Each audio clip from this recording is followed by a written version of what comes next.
Magandang araw po sa inyo, Sir Blair.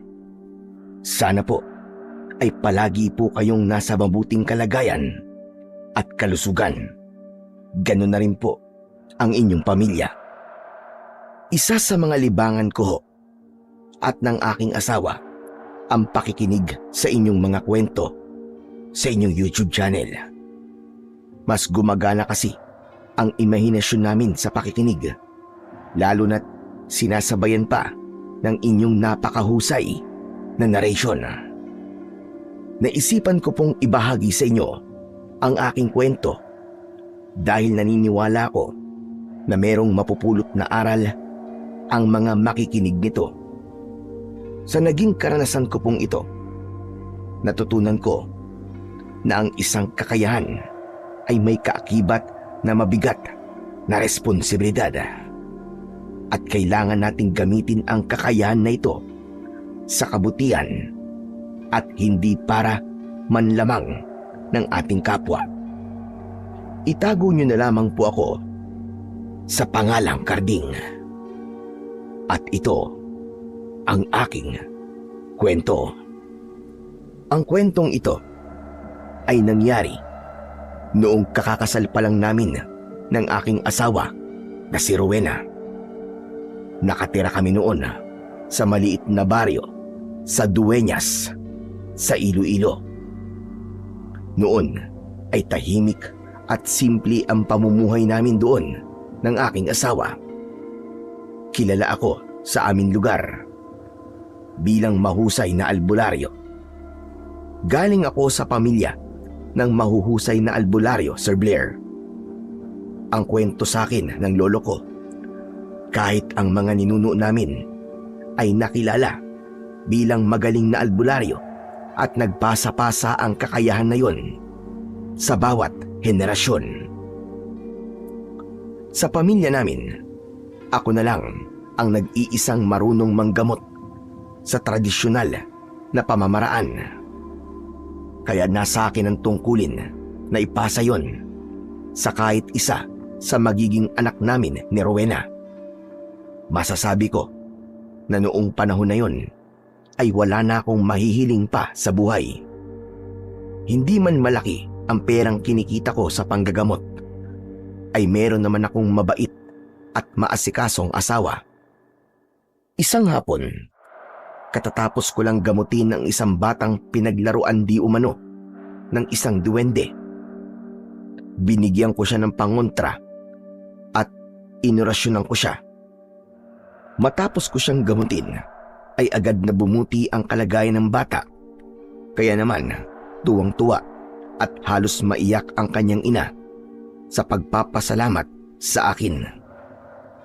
Habang nagluluto si Rowena sa kusina, ay lumapit ako sa kanya. Niyakap ko siya mula sa likod at hinalikan ang kanyang ulo. Ano ba, Karding? Amoy ulam pa ako eh. Mamaya mo na nga ako halikan at yakapin. Kahit na mag-amoy bagoong ka pa, wala akong pakialam. Ikaw pa rin ang pinakamabango para sa akin. Ang bango-bango talaga ng asawa ko. Sus!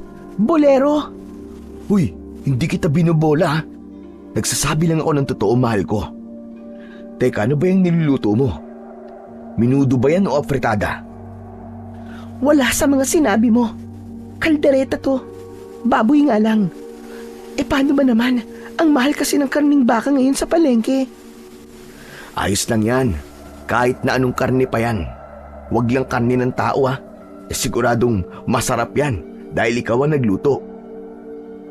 Diba, bolero kan talaga? Ang sabihin mo, wala ka talagang pagpipilian kundi masarapan sa luto ko. Kasi ako lang naman na nagluluto sa bahay na to eh. Bakit ba ayaw mo maniwala sa mga papuri ko sa'yo? Ikaw naman oo. Tsaka kailan ba ako nagsinungaling sa'yo ha? Oo nga pala. Nagbigay sa akin ng 100 piso si Madel. Tuwang-tuwa kasi siya kasi napagaling ko yung anak niya. Tapos ang sabi pa nga niya bukas daw, dadalhan niya tayo ng mga gulay. Inabot ko kay Rowena ang 100 piso na papel at napansin ko ang pagbagsak ng kanyang muka. Oh, mahal.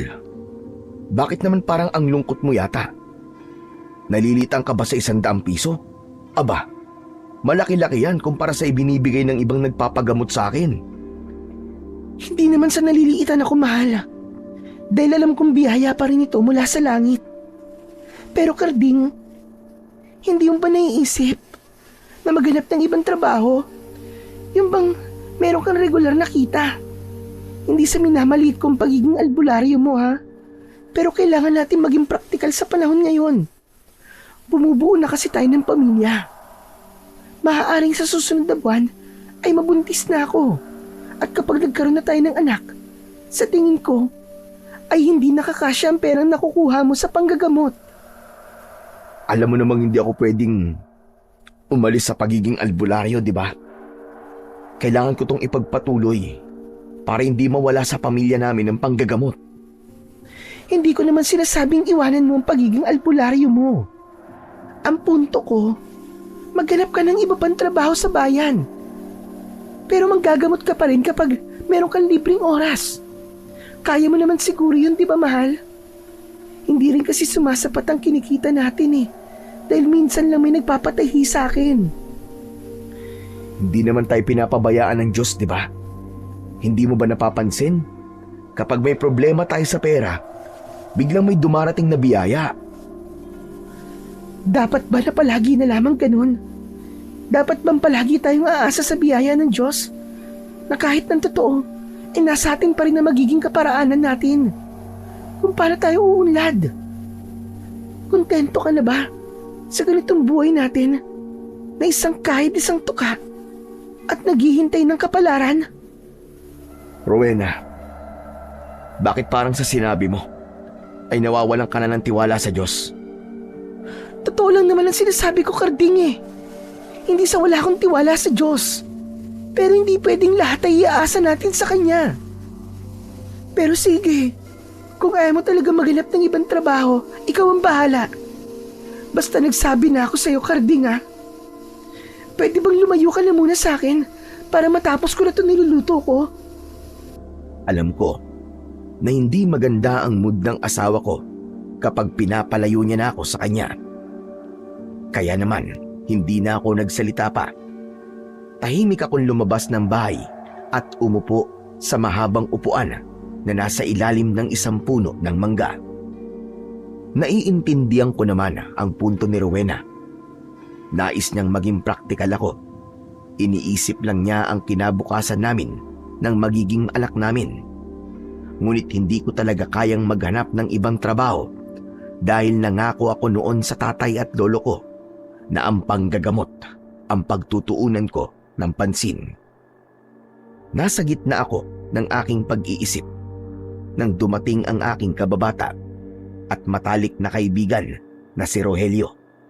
Gaya ko ay ulila na sa pamilya si Rogelio at isa siyang karpintero sa aming baryo. Umupo siya sa tabi ko pero hindi ko man lang siya tinignan dahil sa lalim ng aking iniisip. Hoy, pre! Pre! Aba, kanina pa ako nandito pero parang di mo ako nakikita. May problema ka ba? Parang napakalalim naman yung iniisip mo. Pasensya ka na, pre ah. Nagalit kasi si Rowena sa akin eh. Oh, ano ba ginawa mo? Sandali. Huwag mong sabihin na nahuli ka niyang may ibang babae. Naku, para naman, mahirap yan.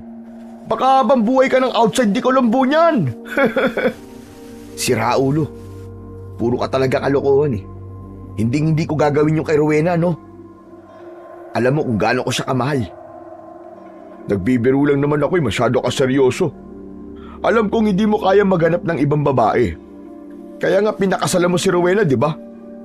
Ano bang dahilan? At nagalit siya sa'yo? Sa bait mong yan, pare. Talagang nagkaroon pa siya ng dahilan para magalit sa'yo. Aba, kakaiba naman yata yun. Gusto niya kasi maghanap ako ng ibang trabaho. Gusto niya kasi na maging handa kami pagdating sa pinansyal kapag nagkaroon na kami ng anak. Bakit? Hindi pa ba sapat yung kinikita mo sa panggagamot? Di ba araw-araw meron nagpapagamot sa'yo? Kahit nga yung hindi mga taga rito sa Dueñas ay siya yung nagpapagamot kasi ang dami na rin nakakakilala sa'yo. Kahit araw-araw na may nagpapagamot sa akin, di pa rin malaki ang kinikita ko. Di kasi ako naniningil sa serbisyong ginagawa ko eh. Kung magkano lang ang gustong ibigay nila sa akin, tinatanggap ko. Minsan nga kahit wala, ayos lang sa akin eh. Hindi ba? Alam naman yan ni Rowena bago ka pa niya pakasalan. Ikaw pa nga nagsabi sa akin nun na ayos lang sa kanya yan, di ba? Oo nga, pero siguro nagbago na ang pananaw niya sa buhay. Kasi nga bumubuo na kami ng pamilya. Naiintindihan ko naman siya, Roelio. Alam kong iniisip lang niya ang magiging buhay namin at ng magiging anak namin. Siya hinaharap. Yun naman pala eh. Naiintindihan mo naman pala ang asawa mo eh. Bakit di mo na lang siya sundin? Maganda ang intensyon niya, pare. Kung gusto mo, pwede kitang isama sa mga racket ko sa pagkakarpintero. Ang dami pa naman nagpapagawa ngayon ng bahay sa bayan. Kapag kasi nagkaroon ako ng ibang trabaho, ay mawawala na ang focus ko sa panggagamot. At yan ang ayaw kong mangyari, pare. Lalo na't nangako ko sa tatay at lolo ko na hanggang sa mamatay ako ay manggagamot ako. Baka kapag hindi ko natupad yun, ay baka bumangon pa sila sa hukay at pagtulungan nila akong sakalin. Pero hindi naman ibig sabihin na may trabaho kang iba ay kakalimutan mo na ang pagiging albularyo mo, pare. Pwede ka pa rin manggamot kapag may pagkakataon. Alam ko, pero baka mawala tong kakayahan ko kapag hindi ko na to ginagawa araw-araw eh. Kumbagay, baka kalawangin ako. Ayoko mawala ang kakayahan kong to. Kasi pamana pa sa akin to ng tatay at lolo ko. Medyo mahirap nga yung sitwasyon mo. Kahit ako, hindi ko alam kung sino sa inyo ni Rowena ang tama. Hindi ko kailangan malaman kung sinong tama sa aming dalawa. Ang kailangan lang ay maintindihan namin ang isa't isa. Ako naiintindihan ko si Rowena. Kaya sana, maintindihan niya rin ako. Pare, alam ko na ang solusyon sa problema mong yan. Ano pre? Baka kalokohan na naman yan ha? Hindi to kalokohan. Naisip ko lang kasi kung ayaw mo maghanap ng ibang trabaho kasi ayaw mo mapabayaan ng panggagamot mo, bakit hindi mo na lang gawing negosyo yung pagiging albularyo mo, di ba? Teka, anong ibig mo sabihin? Paano ko gagawing negosyo ang panggagamot ko? Simple lang. Magtakda ka ng halaga ng perang ibabayad sa'yo ng mga nagpapagamot sa'yo. Kapag simpleng sakit, maliit lang ang singilin mo. Pero kapag mahirap na kaso, aba syempre, mas malaki din. Para hindi na barya-barya lang ang binabayad sa serbisyo mo. Hindi rin kasi biro yung ginagawa mo eh. Isipin mo para kang doktor. Hindi ba ganyan ang mga doktor? Depende ang ibabayad mo sa kanila sa kung anong sakit ng pasyente o kung anong serbisyo ang gagawin nila. Hindi ko pwedeng gawin yan pare. Maigpit na bili ng tatay ko na wag akong maniningil. Ang pwede ko lang tanggapin ay donasyon. Hindi naman kasi negosyo tong kakayahan ko eh. Saka kung maniningil ako ng malaki, baka wala na magpagamot sa akin. Karamihan kasi sa mga nagpapagamot sa akin ay yung walang-wala rin sa buhay. At sa akin lang naman dapat maging practical ka. Maiintindihan ka naman siguro ng mga pasyente mo kasi mahirap na ang buhay ngayon eh. Kung hindi ka gagawa ng paraan para kumita ng pera, aba, baka mamaya yan eh, mamatay kang dilat dahil sa gutom. Di ko talaga pwedeng gawin yung sinasabi mo pare. Pagtulong sa mga nangangailangan ang talagang dahilan ko kung bakit ako nanggagamot. Hindi ko kayang samantalain ang pangangailangan ng mga tao para gatasan sila ng pera. Hindi mo naman sila gagatasan eh. Nakikinabang sila sa'yo. Kaya walang mali kung makinabang ka rin sa kanila. Magsasalita pa sana ako nang nakita ko si Rowena sa pintuan ng aming bahay. Luto na ang ulam natin. Kumain na tayo. Ay, Roelio. Nandiyan ka pala. Nagapunan ka na ba? Hindi pa nga eh. Wala pa nga akong sinaing sa bahay eh. Di dito ka na magapunan. Marami kasi yung niluto kong kalderetang baboy. Tara! Talaga? Aba, sige ba? Hindi ko tatanggihan yan. Lalo't matagal na akong hindi nakakakain ng kaldereta. Kapag siniswerte ka nga naman, oo. Hanep pa. Mukhang sinakto mo talaga na maghahapunan kami nang pumunta ka rito ah. Ikaw naman, binubuka mo naman ako. Siyempre, Alam ko kasi masarap magluto si Rowena eh. Hindi naman ako masarap magluto. Puro prito lang naman ang alam ko. Bakit kasi hindi ka pa mag-asawa para meron na nagluluto para sa'yo? Saka na yan. Saka sarili ko nga. Hirap na hirap pa akong buhayin eh. Tapos mag-aasawa pa ako. Makapaghihintay naman yan eh. Mamaya na kayo magkwentuhan dyan. Halina kayo, lumalamig na ang pagkain. Pumasok na kami ni Rogelio sa bahay at dumulog kami sa pagkainan. Naging magana ang aking pagkain dahil sa sarap ng kaldereta na luto ng aking asawa. Pero habang kumakain kami, ay pansin ko ang kanyang pananahimik. Alam ko na masama pa rin ang loob niya dahil sa naging pag-uusap namin kanina. Ganun pa man, umasa ako na maiintindihan ako ni Rowena sa desisyon ko.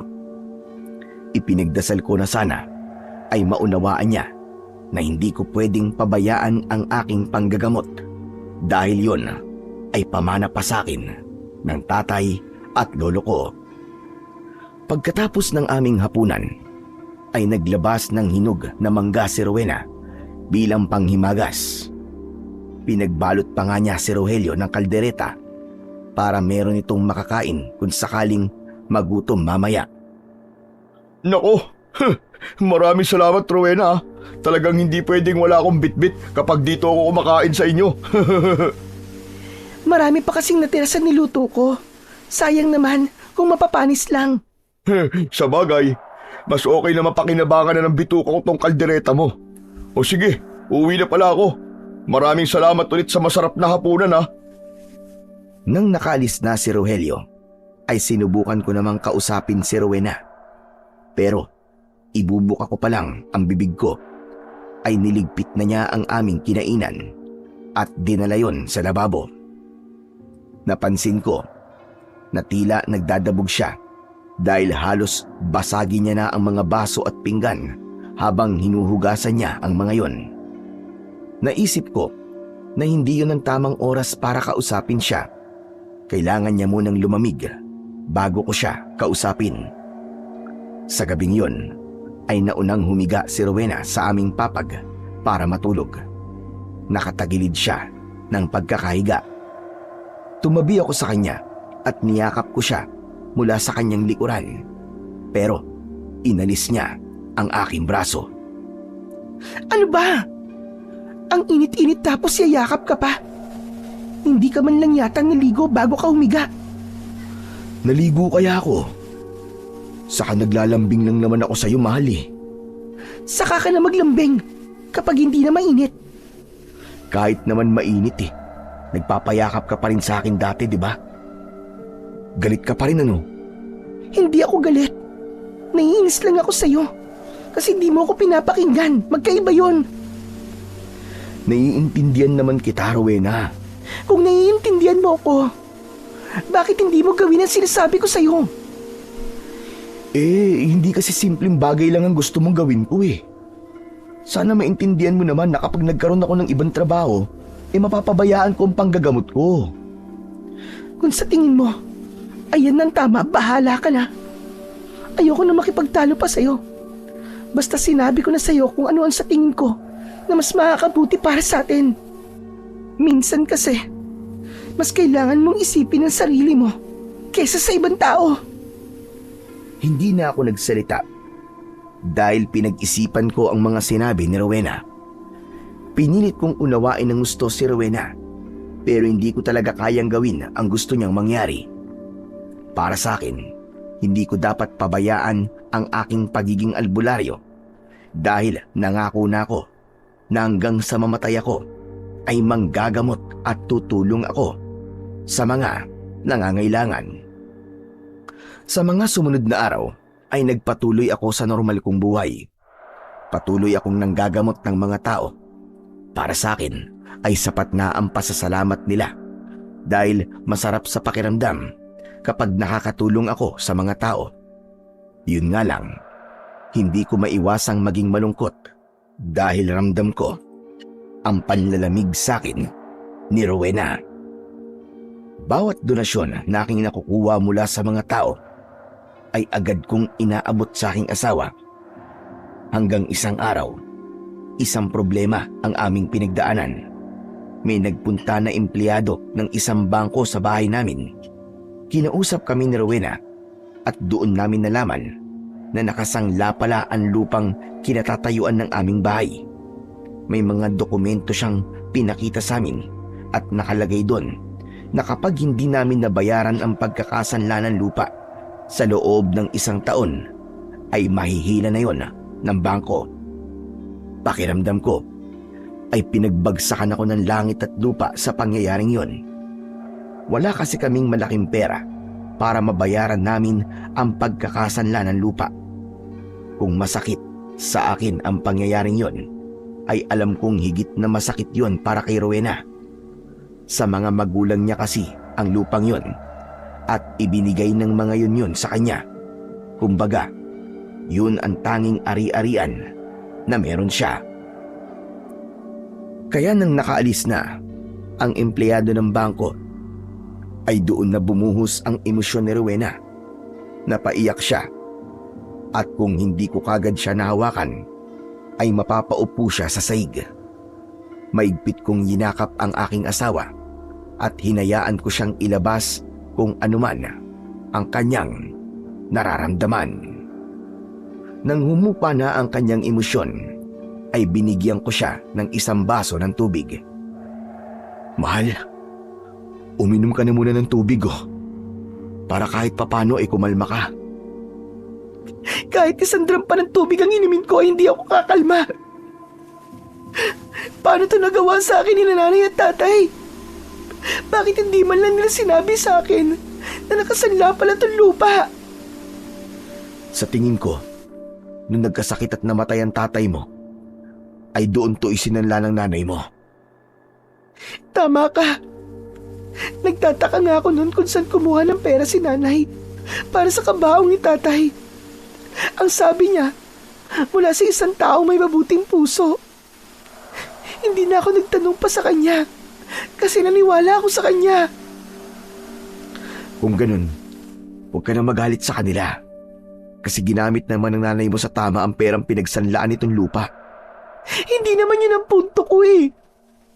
Ang sa akin lang, dapat ipinaalam niya sa akin para nagawan kaagad ng paraan na mabayaran to sa bangko. Hindi yung 1 taon na lang ay mawawala na itong lupa sa atin kapag hindi tayo nakabayad. Siguro ay balak talagang sabihin sa'yo ng nanay mo. Pero yun nga lang, makalipas lang ang ilang buwan, ay sumunod na rin siya sa tatay mo. Kaya hindi niya na nasabi. Hindi ba bigla nagkasakit ang nanay mo at ilang araw lang ay namatay na rin siya? Natigilan si Rowena sa sinabi kong yon. Sa tingin ko ay napagtanto niyang may punto ang sinabi ko. Maya-maya pa ay huminga siya ng malalim. Kinuha niya mula sa akin ang 1 baso ng tubig at sa kanya ininom. Sa tingin ko ay tama ka. Nay, Tay, kung nasan man kayo, sana naririnig niyo ako. Patawarin niyo ang mga nasabi ko tungkol sa inyo. Nadala lang po ako ng aking emosyon. Sorry po talaga. Wala na rin naman kasing maitutulong kung magagalit ka sa kanila. Baka naipit lang din sila sa sitwasyon ng panahong gipit na gipit kayo. Ang kailangan nating gawin ngayon ay mag-focus sa pag-iisip ng solusyon sa problema natin. Huwag kang mag-alala. Nariyan ang Diyos. Tutulungan niya tayo. At anong solusyon sa problema natin, Karding? Malaking halaga ng pera ang kailangan nating bayaran sa bangko. Sa perang kinikita natin ngayon, kahit ibayad natin lahat yon at huwag tayong gumastos kahit piso, ay hindi pa rin yung kasya. Maghahanap ako ng pwede nating mautangan. Yung maliit na interest lang. Hindi sagot ang utang sa isa pang utang. Mas lalo lang tayo mababaw niyan eh. Basta gagawa ko ng paraan. Hindi pwedeng mawala sa atin ang lupang to. Dahil hindi ko na alam kung saan tayo pupulutin. Matagal-tagal pa ang 1 taon. At sisiguraduhin kung mababayaran natin sa bangko ang dapat nating bayaran. Ewan ko, Karding. Pero hindi kaya panahon na para pag-isipan mo mga sinabi ko sa'yo na maghanap ka ng ibang trabaho. Napag-usapan na natin yan, di ba, mahal? At alam mo kung anong isasagot ko sa'yo. Iba na ang sitwasyon natin ngayon. Sa pagkakataong ito, kailangan mo na talaga maging praktikal. Maghanap ka ng trabahong may regular na kita. Habang ako naman ay ganun din. At kapag nakabayad na tayo sa bangko, saka tayo bumalik sa normal nating buhay.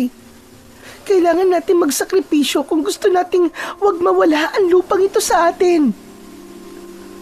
Tila umurong ang dila ko sa sinabing yun ni Rowena.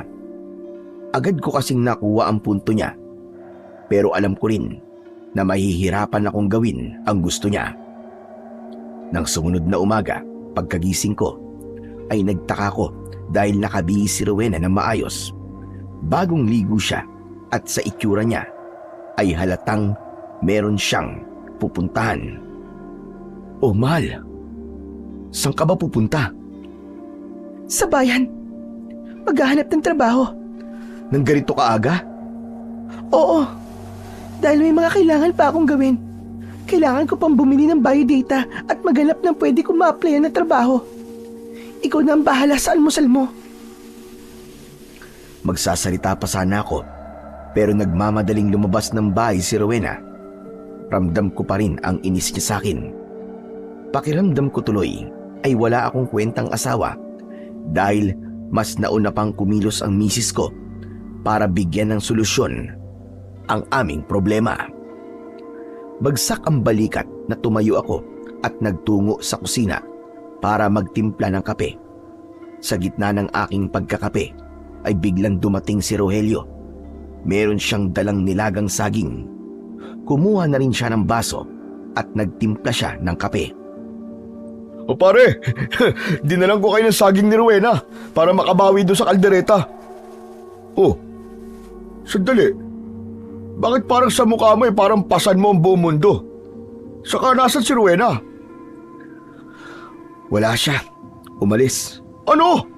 Iniwan ka na ni Rowena? Si Raulo, anong iniwan ng pinagsasabi mo? Hindi ako iniwan ng asawa ko. May pinuntahan lang siya. Pupunta siya ng bayan ngayon. Eh ano naman gagawin niya sa bayan ng ganito kaaga? Maghahanap daw ng trabaho. Kahapon kasi may nagpunta rito na empleyado ng bangko. Nalaman namin na isinangla pala na nanay ni Rowena itong lupa namin. Kailangan namin itong matubos sa loob ng 1 taon dahil kung hindi, ay kukunin na sa amin ito ng bangko. Anak ng... Diyos ko! Malaking problema nga yan, pare. Sinabi mo pa. Kaya nga naghahanap ng trabaho si Rowena ngayon kasi kailangan talaga namin ngayon ng pera. Pasensya ka na, pare, ha? Alam mo naman na wala akong maitutulong sa'yo. Maliit lang kasi ang kinikita ko sa trabaho Minsan pa nga kulang Ano ka ba? Hindi mo naman obligasyon na tulungan kami dahil kaibigan kita. Malaking bagay na tong nasasabi ko sa'yo, ang mga pinagdadaanan namin mag-asawa. Buti naman. Akala ko kasi mangungutang ka sa akin wala naman ako mapapautang sa'yo. De, biro lang. Pero ikaw, pare, ano nang plano mo ngayon? Kung naghahanap na ng trabaho si Rowena, ibig sabihin, ay ganun na rin ang gagawin mo? Yun ang gusto ni Rowena na gawin ko. Pero alam mo naman na hindi ko pwedeng pabayaan ang panggagamot ko, di ba? Lalo na sa panahon ngayon na parang lahat yata ng mga tao ay nagkakasakit. Eh di samantalahin mo ang sitwasyon. Kung marami nagkakasakit ngayon, ibig sabihin ay mas marami magpapagamot sa'yo. Taasan mo ang sigil mo sa serbisyo mo, pare. Hindi kaya karmahin na ako niyan? Naghihirap at nagkakasakit na nga mga tao tapos pagsasamantalaan ko pa sila. Ayoko nun, pare. Hindi ko kakayanin. Pambira ka. Eh bakit naman kasi iniisip mo na pananamantala ang paniningil sa panggagamot mo? Normal lang naman na maningil ka. Dahil may binibigay ka serbisyo Ay nako, pero ikaw ang bahala. Ako naman nagsasabi lang ako nang sa tingin ko ay paraan para makabayad kayo sa bangko. Pero ikaw pa rin na masusunod kasi buhay mo yan Napailing na lang ako at saka ko pinag-isipan ang sinabi ni Rogelio. Nang sandaling yon ay parang natukso na akong gawin ang sinabi niya. Pero sa tuwing iniisip ko ang mga taong nagpapagamot sa akin ang mahihirapan, ay agad akong inuusig ng aking konsensya. Buong maghapon akong naging abala sa panggagamot. Totoo kasi na marami ang nagkakasakit kaya halos magkaroon ng pila sa labas ng aking bahay para sa mga may lagnat at ubo. Pero hindi ako makapag-concentrate sa aking ginagawa dahil hindi maalis-alis sa isip ko si Rowena. Hindi ko kasi alam kung ano na ang nangyayari sa kanya. Ipinagdasal ko na lang na sana ay maging ligtas siya at makahanap siya ng maayos na trabaho. 6:00 na ng gabi pero wala pa rin ang asawa ko. Nagsaing na muna ako para pagdating niya ay ulam na lang ang aming iisipin. Habang nakasalang ang sinaing ay narinig ko ang pagbukas ng pinto.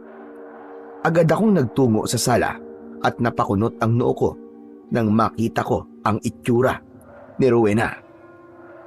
Magulo ang buhok niya at gusot ang kanyang damit. Namumugto ang mga mata niya.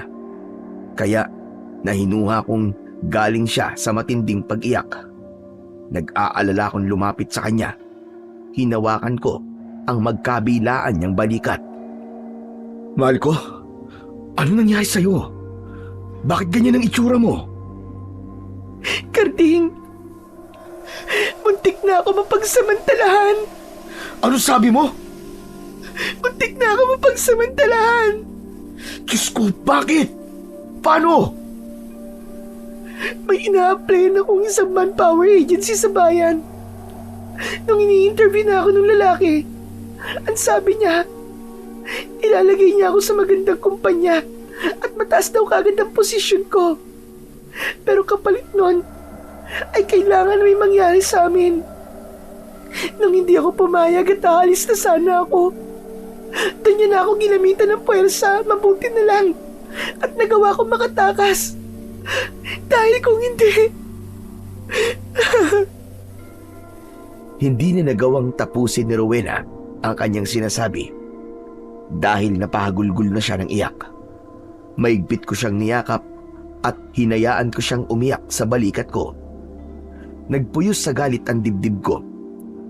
Hindi ko akalain na sa kagustuhan ng asawa ko na maghanap ng trabaho ay mangyayari yon sa kanya. Hayop yun ah. Samahan mo ako sa lalaking yun ngayon din at sisiguraduhin kong magsisisi siya sa ginawa niya sa'yo. Wag na! Wag na, Karding! Baka kung ano pang mangyari sa'yo. Ang importante naman hindi siya nagtagumpay sa balak niya sa akin. Kahit magdemanda na lang tayo, kailangan makulong ang hayop na yun. Kung kakasuhan natin siya, gastos pa yun. Hindi na natin kakayanin kung gagastos pa tayo. Kaya hindi na nga natin alam kung saan tayo kukuha ng pambayad sa bangko. Nang sandaling yon, pakiramdam ko ay wala akong silbi. Wala akong magawa para ipagtanggol ang asawa ko. Doon na pumasok sa utak ko na kapag walang pera ang isang tao, ay wala rin siyang magagawa kapag merong umapi o gumawa sa kanya ng mali. Doon ko napagtanto kung gaano kahirap ang maging mahirap. Pagsapit ng gabi, ay mahimbing nang natutulog si Rowena. Ako naman ay gising na gising pa. Hindi pa rin kasi mawala sa isip ko ang nangyari sa aking asawa. Hindi ko matanggap na merong nagtangkang gawan siya ng kahalayan. Hindi ko napigilan ang aking luha habang pinagmamasdan ko ang mukha ni Rowena. Abot langit ang awa ko para sa kanya. Kahit tulog siya, ay bakas pa rin sa mukha niya ang takot. Sigurado ko na dahil sa nangyari sa kanya, ay matatakot na siyang maghanap ng trabaho. Patawarin mo ko. Kung di kita nagawang protektahan. Kung kumilos lang kagad sana ako, ay hindi mo na maiisipang maghanap ng trabaho. Hindi ka sana napahamak. Hindi sana nangyari sa yun.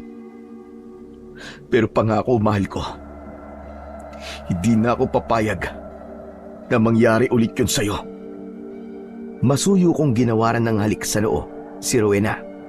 Nang sandaling yon ay isang desisyon ang aking binitiwan.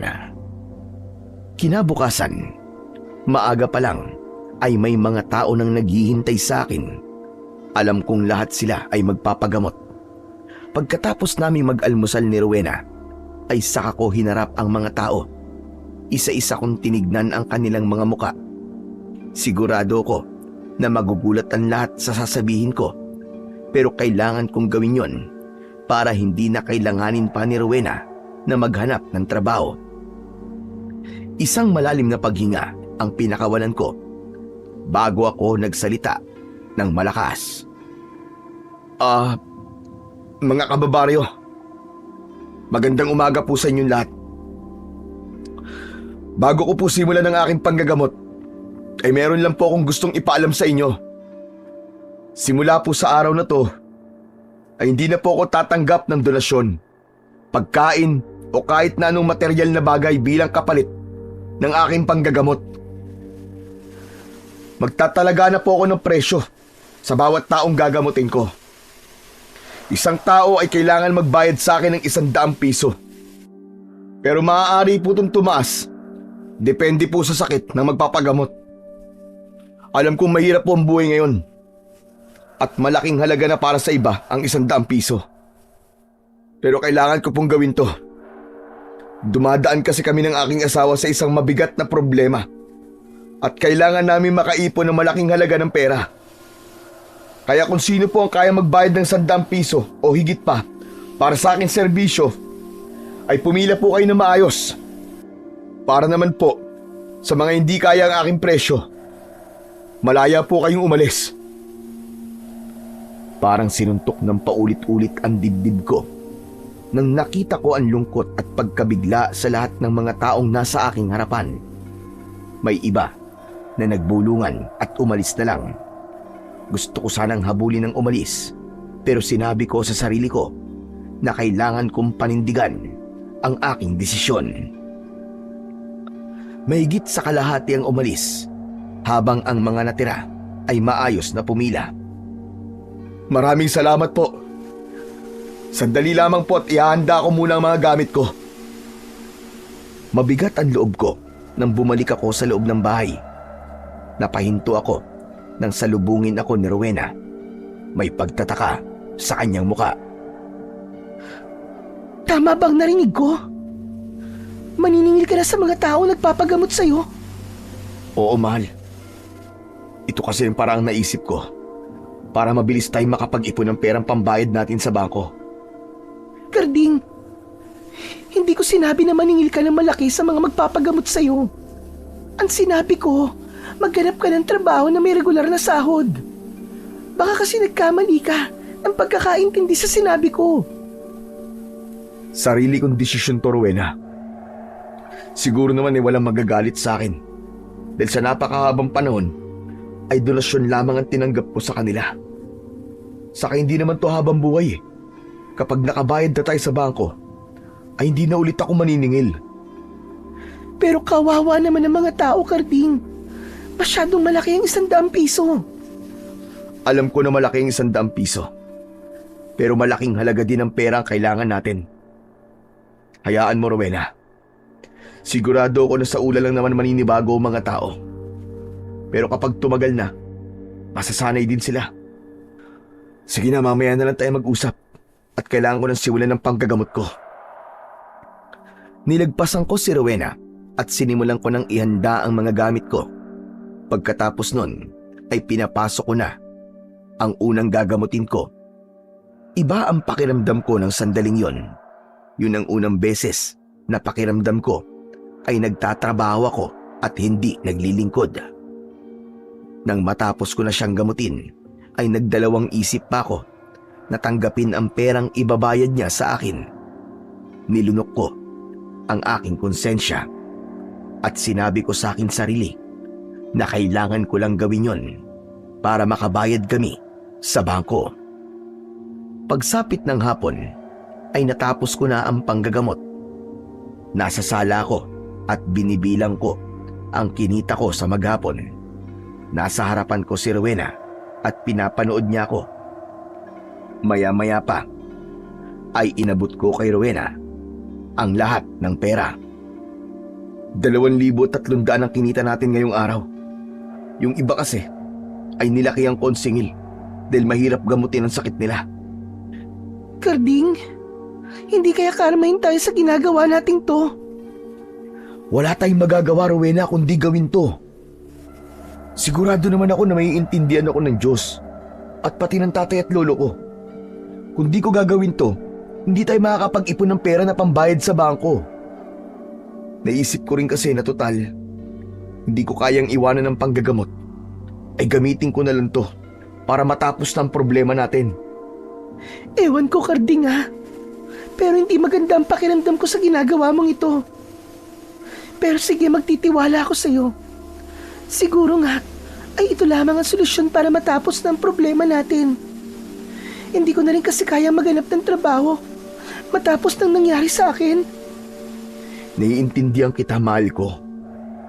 Kahit ako, ayoko nang mag-a-apply ka pa ng trabaho at baka maulit pa yung nangyari sa'yo. Dito ka na lang sa bahay. Mas ligtas ka rito. Hayaan mo na lang na ako magtrabaho dahil ako ang lalaki. Ano ka ba? Sa panahon ngayon, wala nang kaso kahit nagtatrabaho pa ang babae. Maganda nga yun kasi magkatulong ang mag-asawa sa pagpasok ng pera sa pamilya nila. Hayaan mo, kapag nawala na tong takot ko, ay susubukan ko ulit maghanap ng trabaho. Mag-iingat na lang ako sa susunod. Pagkatapos namin mag-usap ni Rowena, ay itinabi na niya ang perang kinita ko sa maghapon. Hindi ko maiwasang makaramdam ng matinding pag-usig ng konsensya. Kung meron lang sanang ibang paraan, ay hindi ko sana gagamitin ang aking pagiging albularyo para kumita ng malaking pera. Pero wala akong magagawa, kundi tigasan ang aking puso dahil hindi talaga ako mabibigyan ng solusyon. Ang problema namin kung patuloy kong susundin ang aking puso. Upang hindi na ako mahirapan na magpaulit-ulit sa pagsasabi sa mga tao tungkol sa paniningil ko sa aking panggagamot, ay nagsulat ako sa papel kung magkano ang singil ko sa bawat magpapagamot sa akin. Ipinaskil ko yon sa harapan ng aming pinto para mas madali yung makita ng mga tao. Marami ang hindi nagustuhan ang aking paniningil, ngunit may iba rin na walang nagawa kundi ang magbayad kapalit ng aking panggagamot. Unti-unti ay nasanay na ako sa ganon. Palagi kong iniisip ang perang kinikita ko sa loob ng isang araw. Di hama kasi na mas malaki yun kumpara sa perang nakukuha ko nung tanging donasyon lamang ang aking tinatanggap mula sa kanila. Mas lalo akong natuwa dahil kahit papano ay nakakapaghulog na kami ng paunti-unti sa kailangan naming bayaran sa bangko. Maging si Rowena ay nakita na ang magandang epekto ng ginagawa ko, kaya naramdaman ko na naging normal na sa kanya ang lahat. Isang umaga, bumisita ang kaibigan kong si Rogelio sa bahay. Gaya ng dati, ay dire-diretso siyang pumasok at umupo sa pagkainan habang nag-aalmusal kami ni Rowena. Uy! Ang dami niyo yatang almusal ngayon ah! May itlog na, may hotdog pa! Aba, tamang-tama kasi hindi pa ako nag-aalmusal eh. Ang lakas talaga ng pang-amoy mo. Bilib talaga ako sa'yo, Rogelio. Kahit sa malayo, alam mo kung kumakain kami, no? Teka, saan ka ba galing? Bakit parang ilang araw yata kitang hindi nakikita? Nagpunta ako sa Maynila. Nagbaka sakali ako na makakahanap ako ng maayos sa trabaho. Pero wala, minalas ako eh. Naubos na lang yung pera ko, pero hindi pa rin ako nakakahanap ng trabaho. Siguro nga hanggang dito na lang ako sa baryo natin. Ayos lang yan. Malay mo, nandito sa baryo natin ang swerte mo. Sana nga. Ay oo nga pala, nabasa ko yung nakapaskil sa may pinto nyo ah. Totoo ba yun? Naniningil ka ng 100 piso o higit pa sa magpapagamot sa'yo? Oo. Wala na kasi akong magagawa kundi gawin yun. Kasi kung hindi, baka hindi kami makabayad ni Rowena sa bangko. Hindi kasi talaga pwedeng mawala itong lupang kinatatayuan ng bahay namin eh. Mabuti naman at sinunod mo rin ang pinayo ko sa'yo. Ikaw pala nagsabi nun kay Carding. Ha? Oo, ako nga Rowena. Yung kasi ang paraan na naisip ko nung sinabi sa akin ni Carding ang problema nyo. Akala ko naman ay si Carding ang nakaisip nun. Hindi ko sinabi na si Rogelio nagbigay sa akin ng ideyang yon. Kasi ayokong sisihin mo siya kapag hindi naging maganda ang resulta ng paniningil ko sa mga nagpapagamot. Pero pare, maraming salamat ah. Nang dahil sa ideya mo na yon, ay nakaipon kami ng mabilis para pambayad sa bangko. Saka, may naitatabi rin kami na panggastos sa araw-araw. Wala yun pare. Ayoko kasi naman problema kay ni Rowena eh. Pero mabuti na lang talaga at nakinig ka sa akin kasi kung hindi, baka walang hotdog at itlog ngayon sa lamesa ninyo. Bahagya akong natawa sa sinabi ni Rogelio. Nang sandaling yon, ay nawala na ang pagsisisi ko sa naging desisyon kong maningil sa mga nagpapagamot sa akin. Lalo na't nakikita kong hindi na problemado ang aking asawa. Yun lang naman talaga ang gusto ko. Ayoko kasi na nag-iisip pa ng kung ano-anong bagay si Rowena. Lahat ay gagawin ko para maibigay ang maginhawang buhay na nararapat para sa kanya. Nagpatuloy ang paniningil ko sa mga nagpapagamot sa akin sa mga sumunod pang araw. Patuloy din kaming nakakapaghulog ng regular sa bangko. Habang nababawasan ang kailangan naming bayaran, ay alam kong unti-unti ring gumagaan ang problema namin ni Rowena. Isang umaga, lumabas si Rowena upang magtungo sa panaderya para bumili ng tinapay. Ako naman ay nagprito ng itlog para meron kaming palaman. Nag-init na rin ako ng tubig para sa aming kape. Makalipas ang ilang sandali, ay bumalik na si Rowena. Inihain ko na ang pritong itlog at nagtimpla na rin ako ng kape. Umupo na ang asawa ko at nang napatingin ako sa kanya ay nagtaka ko dahil namumula ang kanyang mga mata. Oh, ano nangyari sa'yo? Umiiyak ka ba? Sina Aling Maming kasi. Narinig ko na pinag-uusapan kanila sa panaderya. Pero alam ko nagpaparinig sila sa akin. Bakit? Ano bang sinasabi nila tungkol sa akin? Wala. Hindi mo na kailangan malaman. Dapat pala hindi ko na lang to sinabi sa'yo. Bakit ayaw mo sabihin sa akin? Ano nga ang pinag-uusapan nila? Mahal, kailangan ko malaman kung anong sinasabi nila tungkol sa akin. Pero mangako ka na kapag sinabi ko sa'yo, ay hindi mo pupuntahan sina Aling Maming. O sige. Nangangako ako. Ang sabi nila, masyado raw tayo nagmamadaling yumaman, kaya bigla ka naningil sa mga nagpapagamot sa'yo. Tapos ang sabi pa nila, kakarmahin daw tayo sa ginagawa natin. Kasi hindi naman daw ganito ang ginagawa noon ng tatay at lolo mo. Kung may kakarmahin man sila yon, dahil nakikialam sila sa buhay ng ibang tao. Bakit hindi ang buhay nilang pakialaman nila? At baka sakaling maging maayos pa ang kanilang buhay. Hindi yung puro chismis lang ang inaatupag nila. Alam mo, hindi pwedeng palampasin ko na lang to eh. Kailangan malaman ni na Aling Maming na hindi okay sa atin na ginagawa nilang pulutan sa umpukan nila ang buhay natin. Carding, ano ba? Huminahon ka nga! Hindi ko kayang huminahon matapos ko malaman ang mga sinasabi nila tungkol sa atin. Kung alam lang nila ang pinagdadaanan natin, baka maintindihan nila tayo. Kailangan kong makausap si na Aling Maming. Ano ka ba? Nangako ka sa akin, di ba, na hindi mo pupuntahan si na Aling Maming? Hindi na ako nagsalita. Malalaki ang mga akbang na lumabas ako ng aming bahay. Sinundan ako ni Rowena at sinubukan niya akong pigilan. Pero hindi ako nagpapigil sa kanya. Nang nakarating kami sa panaderya, ay naroon pa rin sina Aling Maming at ang dalawa pang babae na kachismisan niya. Nalaman kong ako nga ang pinag-uusapan nila dahil bigla silang tumahimik nang nakita nila ako. Oh, bakit bigla kayong tumigil sa pagkikismisan nyo, ha? Bakit? Ang asawa ko lang ba ang kaya nyo? Bakit hindi nyo sabihin sa harapan ko ang pinagsasasabi nyo sa akin, ha? Matapang lang kayo kapag nakatalikod ako. Pero kapag nakaharap na ako, ay parang na kayong maaamong tupa. Karding, ano ba? Tama na! Umuwi na tayo! Hindi, Rowena. Kailangan malaman ng mga chismosa na to na mali na nakikialam sila sa buhay natin.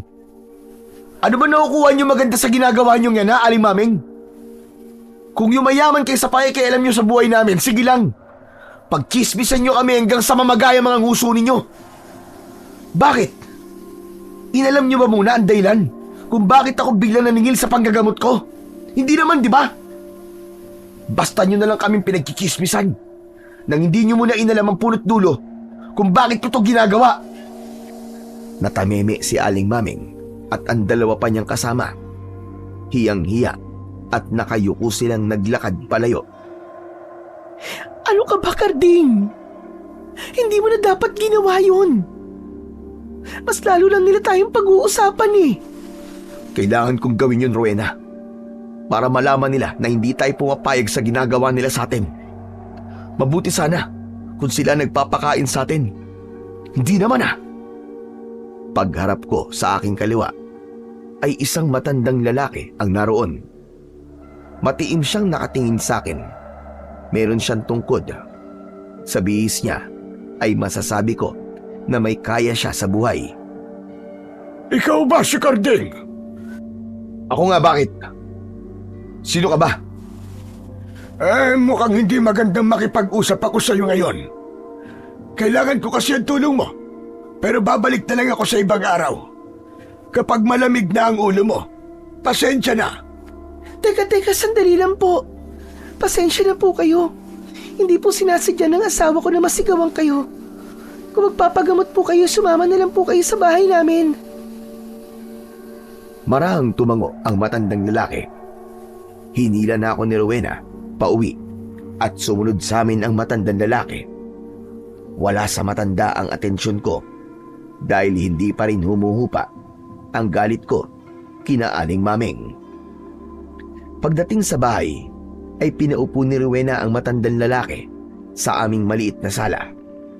Ako ang humarap sa kanya kasi sa akin siya may kailangan. Pasensya na po kay Tatang kung nasigawan ko po kayo kanina. Mangyaring mainit po kasi ang ulo ko dahil sa mga taong pinag-uusapan ng buhay namin ng aking asawa. Walang kaso yun sa akin. Talagang may mga araw na mainit ang ulo natin. Ay, ako nga pala si Silvano. Narinig ko tungkol sa'yo at nalaman ko na isa kang mahusay na albularyo. Kahit daw malubang sakit, ay kayang-kaya mong pagalingin. Ako po si Karding at yun naman po ang asawa kong si Rowena. Ano po pa ng sakit nyo? Mas maganda po na ngayon pa lang ay malalaman ko na para masabi ko po kung kaya ko po kayong pagalingin o hindi. Hindi ako ang gagamutin mo, kundi ang aking asawa. Ah, ganun po ba? Dapat po sinama nyo rito para naman po personal ko po siya matignan. Kung kaya nga lang niyang sumama rito, ay isinama ko na siya.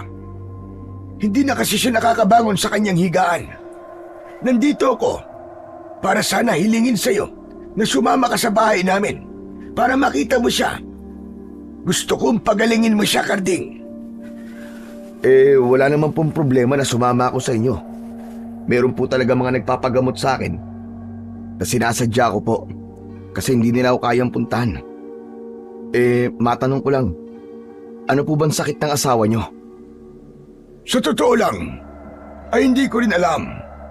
Kahit ang mga doktor, ay hindi alam kung ano nangyayari sa aking asawa. Kaya ikaw na lang ang pag-asa ko. At huwag kang mag-alala. Dahil kung sakaling mapapagaling mo ang asawa ko, ay babayaran kita ng malaking halaga. Huwag po kayo mag-alala. Susubukan ko pong gamutin ang asawa nyo. Hindi mo man lang ba'y tatanong kung magkano ang ibabayad ko sa'yo? Depende po kasi sa sakit ng asawa nyo ang isisingil ko sa inyo. Pero kung madali ko lang po siya mapapagaling, ay 100 piso lang po ang ibabayad niyo po sa akin. Ano ka mo? 100 piso? Hindi yan ang sapat na kabayaran kung sakaling mapapagaling mo ang aking asawa. Handa akong magbayad sa'yo ng 250,000 karding kapalit ng pagpapagaling mo sa aking asawa. Buhay ang isasalba mo, kaya dapat lang na ganun kalaki ang makukuha mo. 250,000? Pero hindi po ganyang kalaking halaga ng pera ang sinisingil ko sa mga nagpapagamot po sa akin. Alam mo, marami ng doktor at kung sino-sinong albularyo ang sinubukang pagalingin ng aking asawa. Pero lahat sila ay nabigo. Marami na ang nangako na kahit papano ay magagawa nilang ibalik ang lakas ng asawa ko. Pero napako na lamang ang kanilang pangako. Kaya, napakalaking bagay para sa akin kung mapapagaling mo siya o kung madudugtungan mo ang kanyang buhay. Yan ang dahilan kung bakit handa ko magbayad sa iyo ng ganong kalaking halaga. Kaya tatanungin kita, Karding, handa ka bang tanggapin ang inaalok ko sa iyo? Napalunok ako. Tumingin ako kay Rowena na nakatayo sa tabi ng pintuan. Gaya ko, bakas sa mukha niya ang labis na gulat. Sa tagal ko na kasing nanggagamot, ay noon lamang merong nag-alok sa akin ng ganong kalaking halaga ng pera, kapalit ng aking serbisyo. Makalipas ang ilang sandali, ay muli akong tumingin kay Silvano. Sige po, tinatanggap ko po ang alok nyo. Pero gusto ko po munang makita ang asawa nyo para malaman ko po kung ano ang nangyayari sa kanya at kung kaya ko po ba siyang gamutin. Walang problema. Ngayon pa lang ay nagpapasalamat na ako sa iyo sa pagpayag mo. Kung ayos lang sa iyo, ay pwede kang sumama sa akin ngayon. Sige po. Mas mabuti po na makita at matingnan ko na kagad ang asawa nyo sa lalong madaling panahon. Bigyan nyo lang po ako ng ilang minuto para ihanda ko po ang aking mga gamit. Lumabas na si Silvano at doon niya na ako hinintay. Agad kong inihanda ang mga gamit na sa tingin ko ay kakailanganin ko. Lumapit sa akin si Rowena habang ginagawa ko yon. Karding, tama ba narinig ko? 500,000 pisong ibabayad sa ng matandang lalaki kapag napagaling mo ang asawa niya? Hindi. 250,000 daw. Ano ka ba, Karding? Iisa lang naman yun eh. Ang 250,000 ay 500 piso rin. Ay, oo nga pala no. Pasensya ka na. Medyo hindi pa rin kasi ako makapaniwala sa nangyayari. Karding, mahal ko. Kung magkakaroon tayo ng ganung kalaking pera, mababayaran na natin ang pagkakasanla nitong lupa. Meron pang matitira sa atin. Diyos ko, totoo ba talaga ang lahat ng ito? Totoo to, Rowena. Pero wag muna natin bilangin ang sisiw habang hindi pa napipisa ang lahat ng itlog. Ipagdasal mo na lang na sana ay mapagaling ko ang asawa ni Mang Silvano para mabayaran niya tayo ng halagang sinabi niya.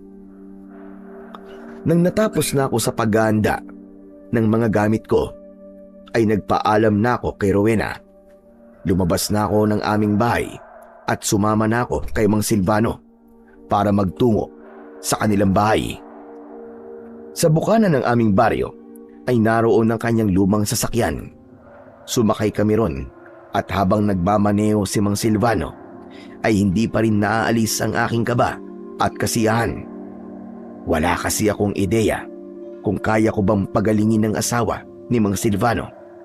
Pero kapag nagtagumpay akong gawin yon, ay matatapos sa isang kisap mata ang problema namin ng asawa ko. Mahigit 1 oras ang tinagal ng aming biyahe bago inihinto ni Mang Silvano ang kanyang sasakyan sa harapan ng isang malaking bahay na may 2 palapag. Tila napabayaan na ang bahay dahil sa makapal na damo sa paligid nun. Bakbak na rin ang pintura ng bahay, pero sa mga nakita ko ay hindi ko may pagkakaila na mayaman talaga si Mang Silvano.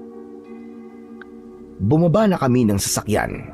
Pagpasok namin sa bahay ay agad na gumapang ang kilabot sa aking katawan sa dahilan na hindi ko alam. Pinasunod ako ni Mang Silvano sa ikalawang palapag ng bahay at huminto siya sa tapat ng isang pinto. Sa pagbukas niya ng pinto ay umalingasaw ang masangsang na amoy. Hindi ako nagpakita ng anumang reaksyon. Sumunod ako kay Silvano nang pumasok siya sa silid na yon. Doon ay nakita ko ang isang matandang babae na nakahiga sa malaking kama. Halos butot balat na siya. Maputla ang kanyang balat at puno ng malalaking sugat ang kanyang buong katawan. Nakapikit ang matandang babae na sa tingin ko ay natutulog lang. Umupo si Mang Silvano sa gilid ng kama at hinalikan niya ang noo ng matandang babae. Elizabeth, asawa ko. Nandito na ang isang magaling na albularyo. Sana ay siya na ang matagal na nating hinihintay. Karding, halika. Lumapit ka at maaari mo nang tignan ng aking asawa. Sige po, Mang Silvano. Agad akong lumapit sa kama. Humingi ako ng permiso kay Mang Silvano kung maaari ba akong umupo sa kabilang gilid ng kama at pumayag naman siya. Sinabi niya na ang pangalan ng asawa niya ay Elizabeth. Meron na akong hinala kung ano ang nangyayari kay Elizabeth, pero kailangan ko pa ring makasiguro. Hinawakan ko ang isang kamay ng babae. Para yung yelo sa lamig. Pumikit ako at pinakiramdaman ko ang kanyang pulso. Mabagal yon sa una, pero biglang bumibilis. Meron din akong nakitang mga imahe. May nakita akong isang babae na may hawak na karayom at manika. Bumulong ang babae na yon at sinabi niya na huwag akong makikialam. Sa pagbukas ng aking mata, ay habol ko ang aking paghinga. Pakiramdam ko ay tumakbo ako ng ilang milya nang walang pahinga. Ano, Karding? Alam mo na ba nangyayari sa asawa ko? Alam mo na ba kung ano ang sakit niya? Wala pong sakit ang asawa niyo. Pero malakas po ang kutob ko na kinukulam siya. Ano ka mo? Totoo ba yan sinasabi mo? Opo, Mang Silvano. Maraming beses na po ako nakaengkwentro ng ganitong kaso. At hindi po ako pwede magkamali. Teka, meron po ba kayo nakaaway? O may tao po bang may matinding galit sa inyo? O sa inyong asawa? Aba, marami. Maraming tao may galit sa amin ng aking asawa. Kaya hindi ko matutukoy sa kanila kung sino ang gumagawa nito. Hindi ko na itinanong kay Mang Silvano ang tungkol sa bagay na yon dahil masyado na yung personal. Kahit napuno ako ng kuryosidad kung bakit maraming galit na tao sa kanila ng asawa niya, ay hindi ko na yon inungkat pa. Pero Karding, kaya mo bang pagalingin ang asawa ko? Sa ngayon po, Mang Silvano, tatapatin ko na po kayo. Hindi ko pa po masasabi. Pero gagawin ko po ang lahat para maligtas siya. Malakas po ang kutob ko na inuunti-unti namang kukulam ang asawa ninyo. Anong ibig mo sabihin na inuunti-unti? Inuunti-unti po siyang patayin. Sa madaling salita, pinapahirapan po siya bago siya tuluyang patayin. Diyos ko, kung sino man ang gumagawa niyan, sana bumalik sa kanya lahat ng ginagawa niya.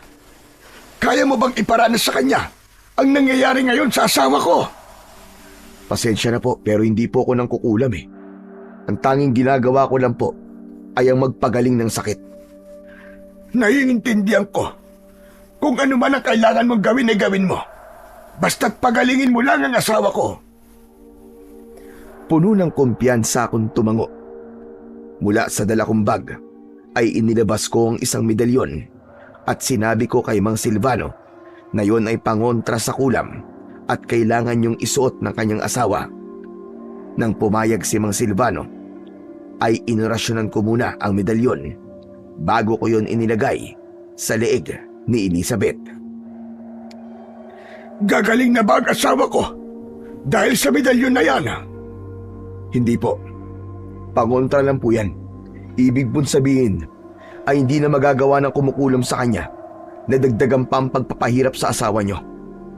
Pero depende pa rin po sa lakas ng mangkukulam ang bisa ng medalyon. Kung masyado siyang malakas o kung makakagawa siya ng paraan para kontrahin ng medalyon, ay magagawa pa rin po niyang pahirapan si Ma'am Elizabeth. Ganun ba? Pero mas mabuti na yan kaysa wala siyang pangontra. Tuwing gabi kasi sumasakit ang buong katawan niya. Sumisigaw siya sa sobrang sakit. Tignan niyo po mamayang gabi, Mang Silvano. Kung hindi na po yun mangyayari, kapag hindi na po sumakit ang katawan niya mamayang gabi, ibig pong sabihin ay gumana sa kanyang medalyon. Sa ngayon po ay kailangan ko munang umuwi dahil may mga gamit po akong hindi nadala. Hindi ko po kasi naisip na kinukulam pala ang asawa niyo. Kailan ka babalik dito? Bukas po ng umaga.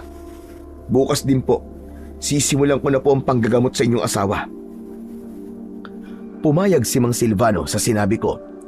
Inihatid pa niya ako sa bahay at pagdating ko sa amin ay naabutan ko si Rowena.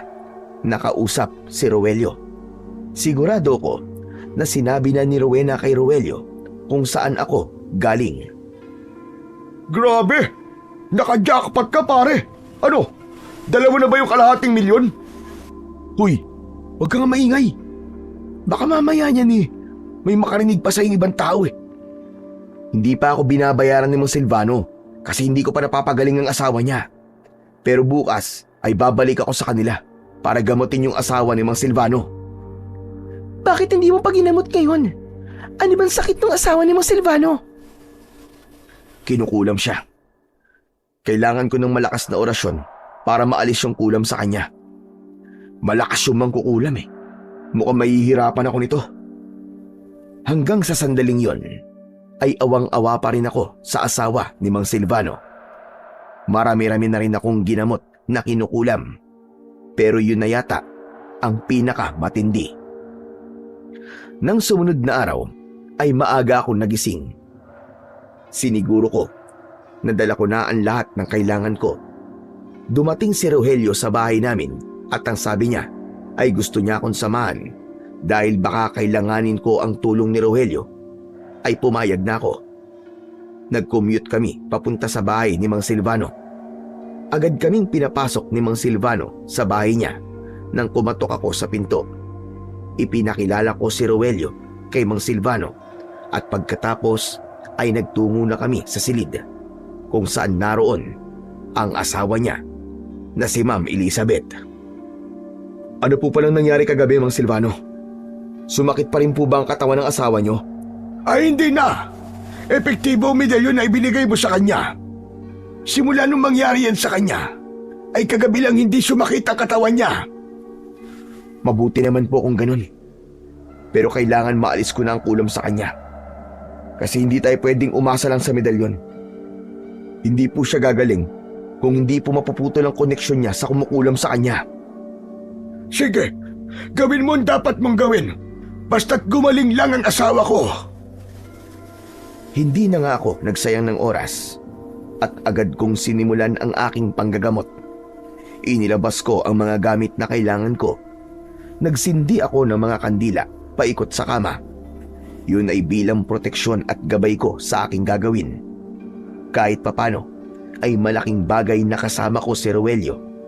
Siya kasi ang nag-aabot sa akin ng mga bagay na kailangan ko. Maya-maya pa ay nagdasal na ako. Nagsagawa ako ng ritual at doon ko na kinausap ang mangkukulam habang hawak ko ang kamay ni Ma'am Elizabeth. Naging matigas ang mangkukulam. Sinabi niya na hindi siya titigil hanggat hindi namamatay ang matandang babae. Pero hindi ako sumuko. Ginamit ko ang aking kaalaman para saktan ang mangkukulam at sa ganung paraan ay nangako siya na titigilan niya na si Ma'am Elizabeth. Matapos ang lahat ay pagod na pagod ako. Pakiramdam ko ay naubos ang lahat ng lakas ko. Pinagpapawisan ako ng malapot at habol ko ang aking paghinga. Binigyan ako ni Mang Silvano ng isang baso ng tubig na agad ko namang ininom. Karding, ano nangyari? Nagtagumpay ka bang alisin ang kulam? Opo, Mang Silvano. Nangako po, Mang Kukulam. Natitigilan niya na ang inyong asawa. Sa ngayon po, ligtas na po siya. Diyos ko! Maraming salamat, Karding. Pero anong ibig mo sabihin na sa ngayon ay ligtas na siya? Hindi ko po kasi sigurado kung tutupad ang mangkukulam sa napag-usapan namin. Kaya wag niyo po munang aalisin ang medalyon sa inyong asawa. Bantayan niyo pa rin po siya. At kung meron kayong napansin na hindi maganda, ay puntahan niyo po kagad ako sa bahay ko. Maraming salamat talaga sa iyo, Karding. Hindi ako nagkamali na sa iyo ko lumapit. Tignan mo si Elizabeth. Kahit papano ay nagkaroon na ng kulay ang kanyang balat. Nabawasan na ang kanyang pamumutla. Ipagdarasal ko po ang tuloy-tuloy niyang paggaling. Mawalang galang na nga po. Makikisali po ako sa usapan niyo. Ibig po ba sabihin yan makukuha na po ni Karding yung kalahating milyong piso? Hoy, Ruelio, ano ka ba? Nakakahiya ka naman. Hindi mo kailangan mahiya, Karding. Yan ang napagkasunduan natin. Kaya dapat lang na makuha mo na ang perang yon. Pero kung ayos lang sa'yo, ay ang kalahati na muna ng kabayaran ang ibibigay ko sa'yo. Pero kapag tuluyan ng gumaling si Elizabeth, ay saka ko ibibigay ang kabuuan. Wala pong problema doon, Mang Silvano. Okay na okay lang po sa akin. Pero bukas ko pa maibibigay sa iyo ang kalahati dahil kailangan ko pang mag-withdraw sa bangko. Huwag kang mag-alala dahil meron akong isang salita. Isa pa, alam mo naman kung saan ako nakatira. Kung hindi ako tumupad sa usapan natin, ay pwede mo akong puntahan dito. Pero sigurado ako na hindi mo na yung kailangan gawin dahil marunong akong tumupad sa aking ipinangako. May tiwala po ako sa inyo, Mang Silvano. Matapos ang lahat, ay nagpaalam na kami kay Mang Silvano. Ihahatid pa sana niya kami, pero tumanggi na ako at sinabi ko na bantayan na lang niya ang kanyang asawa. Maya-maya pa, ay naglakad na kami ni Rogelio papunta sa sakayan ng tricycle. Pare, talaga nagtiwala ka dun sa Silvano na yon? Baka mamaya hindi niya ibigay sa iyo yung pera bukas. Ano ka ba, Rogelio? May tiwala ako sa kanya. Mukha namang maayos siyang kausap Sa kung hindi siya tutupad sa napag-usapan natin, aba, Diyos na ang bahala sa kanya. Pero sana naman, totoong magbabayad siya para makabayad na rin kayo sa kailangan niyong bayaran sa bangko. Sana nga, pare. Sana nga. Nang sandaling yon, ay kakaibang kasiyahan ang aking naramdaman. Bukod kasi sa hindi na namin po problemahin ang pambayad sa bangko, ay masaya ko na natulungan ko si Mang Silvano at ang kanyang asawa. Isa talaga yon sa gusto ko sa pagiging isang albularyo, yung nagagawa kong pagalingin ang mga taong may sakit. Lalong-lalo na ay yung mga taong nawawalan na ng pag-asa, nagagaling pa sila. Pagka-uwi ko sa bahay, ay agad kong ikinuwento kay Rowena ang lahat ng nangyari.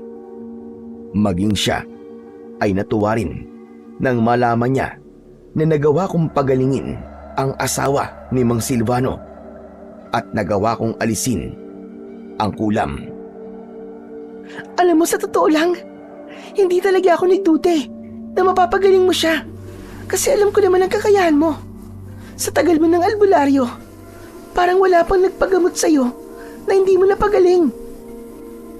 Pero alam mo, mahal, sa totoo lang, nahirapan talaga ako sa asawa ni Mang Silvano.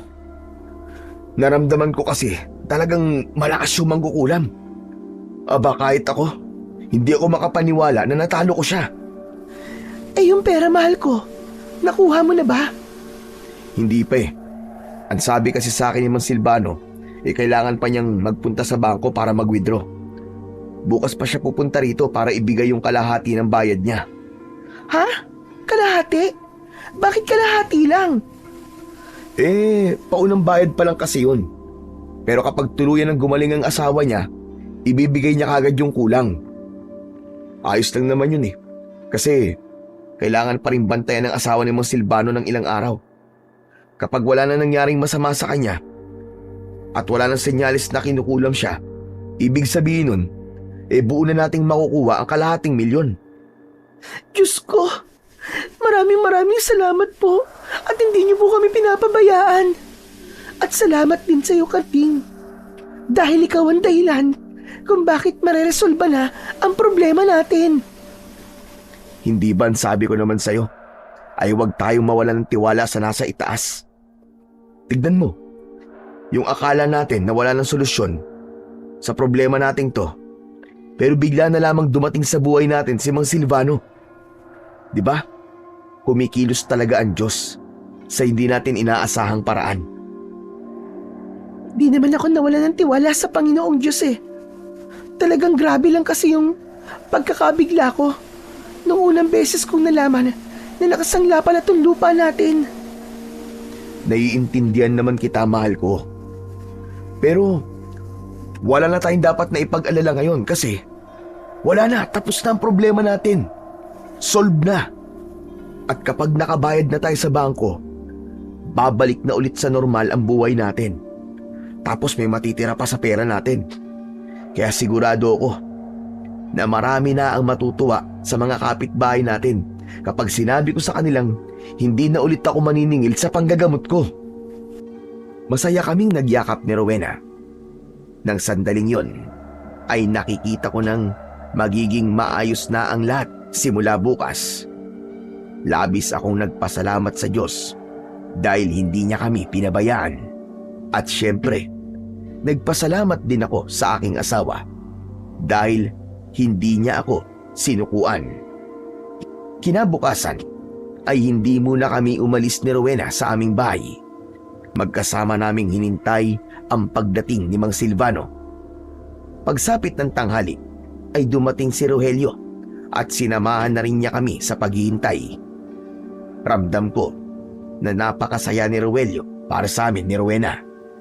Ngunit nang sumapit na ang hapon at wala pa rin si Mang Silvano, ay doon na ako nagsimulang kabahan. Kung ano-ano na ang pumapasok sa isipan ko, gaya na lamang na baka niloko kami ni Mang Silvano. Hanggang sa tuluyan ng dumilim, pero wala pa rin ang aming hinihintay. Mukhang di na darating si Mang Silvano ah. Gabi na eh. Imposibleng pumunta pa siya rito sa inyo ng ganitong oras. Karding, hindi kaya naloko na tayo? Baka tinakbuhan na tayo ni Mang Silvano? Hindi ko alam eh. Pero wag naman sana. Kailangan natin ng perang yun eh. Saka hindi biro ang ginawa ko para mapagaling ang kanyang asawa. Ano kaya kung punta natin siya ngayon sa bahay niya? Malay mo, nandun siya. Bukas ng umaga na lang siguro. Pero ang iniisip ko nga, baka may nangyaring hindi inaasahan eh. Kaya hindi siya nakapunta rito ngayon. Sana nga'y tama ka, Karding. Bigla tuloy akong kinabahan. Natigilan kaming tatlo nang bigla naming narinig ang malakas at tila galit na pagtawag ni Mang Silvano sa pangalan ko mula sa labas ng bahay. Nagkatinginan kami at nagmamadali kaming lumabas. Napahinto ako dahil bigla akong kinabahan nang makita ko na nanlilisik ang mga mata ni Mang Silvano habang nakatingin sa akin. Hindi ako tuluyang lumapit sa kanya. "Oh, Mang Silvano, kayo po pala yan. Halika po, tuloy po kayo sa aming bahay." Walang iya ka, Karding! Anong ginawa mo sa asawa ko? Ho? Ano po sinasabi niyo? Pinatay mo si Elizabeth! Pinatay mo ang asawa ko! Ano? Paano po nangyari yun? Pero maganda na po ang lagay niya nang umalis po ko sa bahay niyo. Sa dami na sumubok na gamutin ang asawa ko, ay sa ilang ito nangyari. Pagkatapos mong umalis, ay biglang sumama ulit ang lagay ni Elizabeth. Nagnaknak ng gusto kanyang mga sugat at kaninang hapon ay binawian na siya ng buhay. Sigurado ko na may ginawa ka para mamatay ang asawa kong hayop ka! Teka, sandali lang po, Mang Silvano. Huwag naman po kayo magbintang kagad. Wala po akong ginawang mali nang gamutin ko po ang inyong asawa. Sigurado po ako na tama ang lahat ng aking ginawa. Siguro po ay hindi sumunod sa usapan namin ng magkukulam. Hindi po ako ang dapat niyong sisihin. Walang dapat na sisihin dito kundi ikaw. Namatay siya dahil sa kung anong ginawa mo sa kanya, hayop ka. Malamang padala ka ng taong may galit sa amin para madali ninyong mapatay ang aking asawa. Huminahon po muna kayo. Paano magiging kasabwat po ako ng taong may galit sa inyo? Kayo po lumapit sa akin para gamutin ko po ang asawa nyo. Alam ko nasasabi nyo lang po lahat ng yan dahil namatayan po kayo. Pero hayaan nyo po munang maging malinaw ang inyong pag-iisip. Ito ang tandaan mo. Hindi ko palalagpasin ang ginawa mo sa asawa ko. Gaganti ako sa paraang kahit sa panaginip ay hindi mo pa nakikita. Mag-aasik ako ng lagim sa baryong ito at yung asawa mo, papatayin ko siya sa harapan mo para maramdaman mo rin kung gaano kasakit ang mawalan ng mahal sa buhay. Hindi mo kilala kung sino ang iyong kinalaman. Para sa iyong kaalaman, isa kong aswang at wala na akong pakialam kung malaman niyo ang aking sikreto dahil wala na akong kinatatakutan ngayon. Kinuha mo ang buhay ng aking asawa, Kardeng. Kaya dapat lang nakunin ko ang mga buhay ng taong mahalaga sa'yo. Labis kaming nagimbal sa isiniwalat na yon ni Mang Silvano. Hindi na namin nagawa pang makapagsalita. Nang sandaling yon ay may mga tao nang nakakarinig sa mga sinasabi niya. Hanggang sa tumayo na si Mang Silvano sa gitna ng kalsada at doon na siya sumigaw. Ito ang tandaan nyo lahat! Sa oras na ipatikim ko sa baryong ito ang aking galit bilang malupit na aswang, ay wala kayong dapat sisihin, kundi ang Karding na yan. Pinatay niya ang aking asawa, kaya nararapat nga bang nagumanti ako sa madugong paraan. Matapos yung sabihin ni Mang Silvano, ay nagmamadali siyang umalis. Pinagtinginan siya ng mga tao sa aming baryo at pagkatapos ay sa akin naman sila tumingin. Nagmamadali na akong pumasok sa bahay at agad na sumunod sa akin ang asawa kong si Rowena at ang kaibigan kong si Roelio. Anak ng putya, ano nangyari? Bakit ganun? Bakit namatay ang asawa ni Mang Silvano? Ang ganda ng lagay niya nang iniwanan ko siya eh. Teka. Ang ibig bang sabihin nito hindi niyo na makukuha ang bayad na kalahating milyon? Ano ka ba naman, Roelio? May malaki na nga kaming problema tapos pera pa rin ang iniisip mo. Pambihira ka naman. Hindi lang natin to problema, Rowena. Problema din ito ng buong baryo. Nakita mo naman. Galit na galit si Mang Silvano sa akin.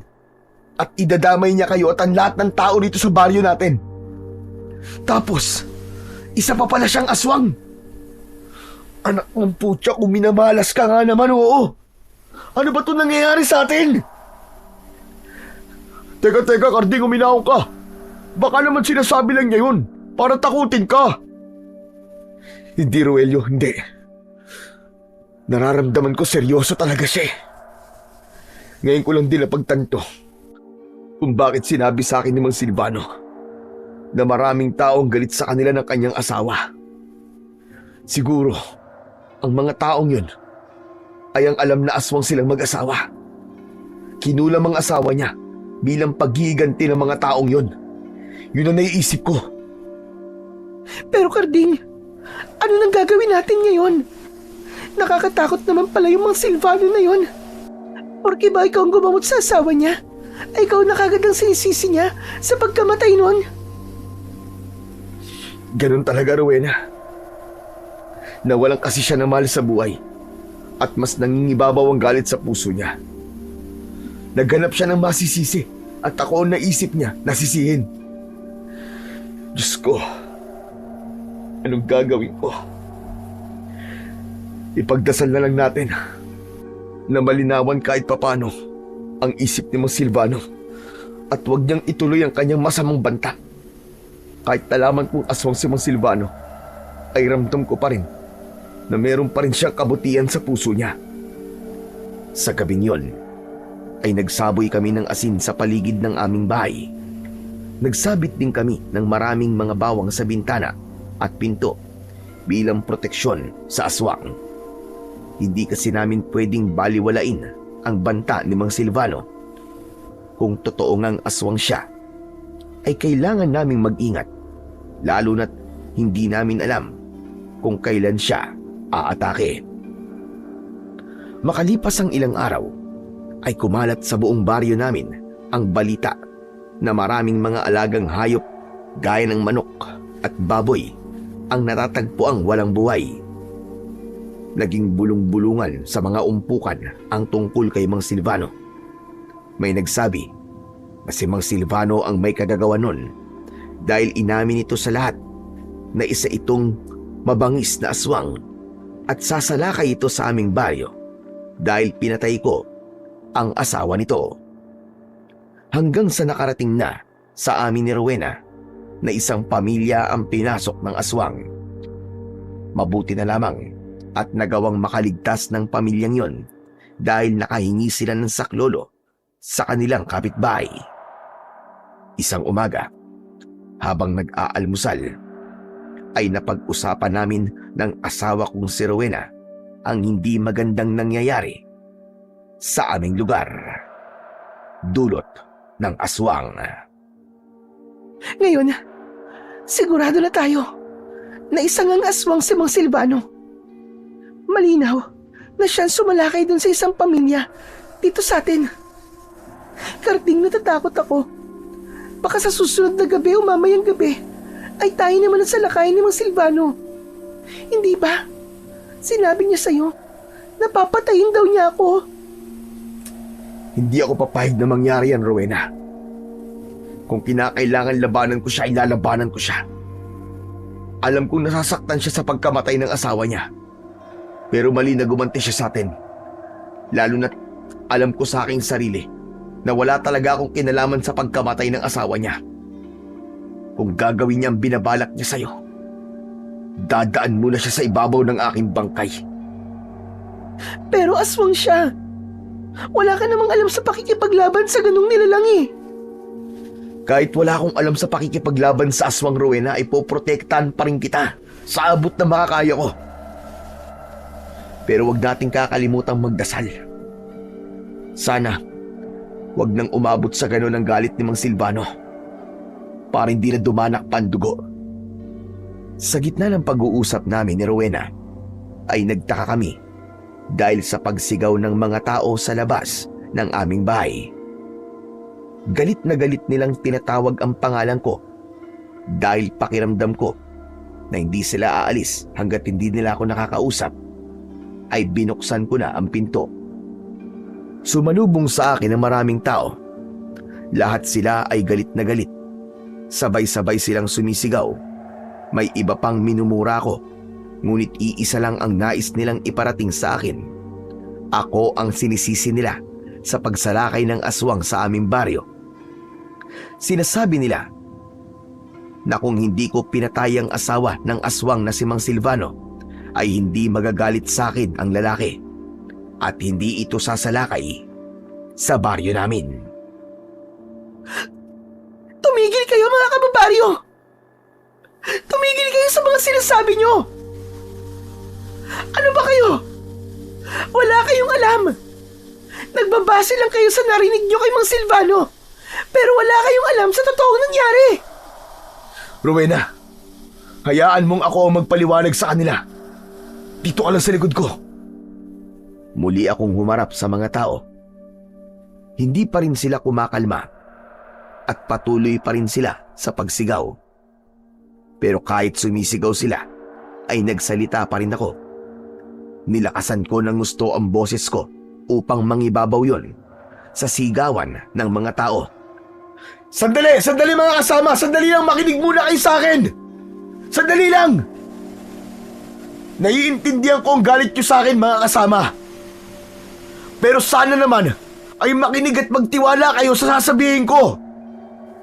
Hindi ko pinatay ang asawa ni Mang Silvano. Kilala niyo ako at hindi ko kayang pumatay. Kinukulam ang asawa ni Mang Silvano at ginamot ko siya. Inakala ko na napagaling ko na siya. Pero mukhang sinamantala ng kumukulam sa asawa ni Mang Silvano nung umalis ako sa bahay nila. At doon niya na pinatay ang asawa ni Mang Silvano. Pero mga kasama, huwag kayong mag-alala.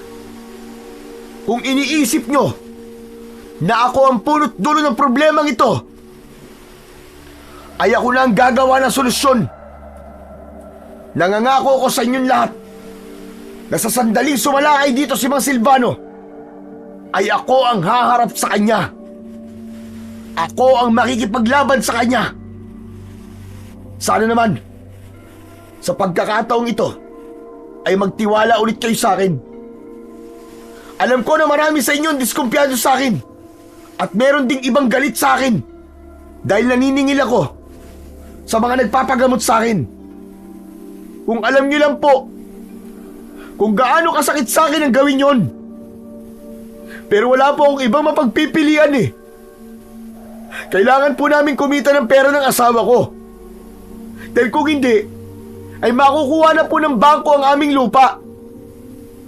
Alam niyo po kung gaano ko kamahal ang baryong to. Hindi ko po kayang umalis dito kung sakaling mawalan kami ng tirahan. Hindi ko kayo kayang iwanan. Dahil alam ko po na marami sa inyo ang umaasa sa panggagamot ko. Kaya kahit sana naman sa pagkakataon lang po na to, magtiwala po kayo sa akin. Nakikiusap po ako sa inyo.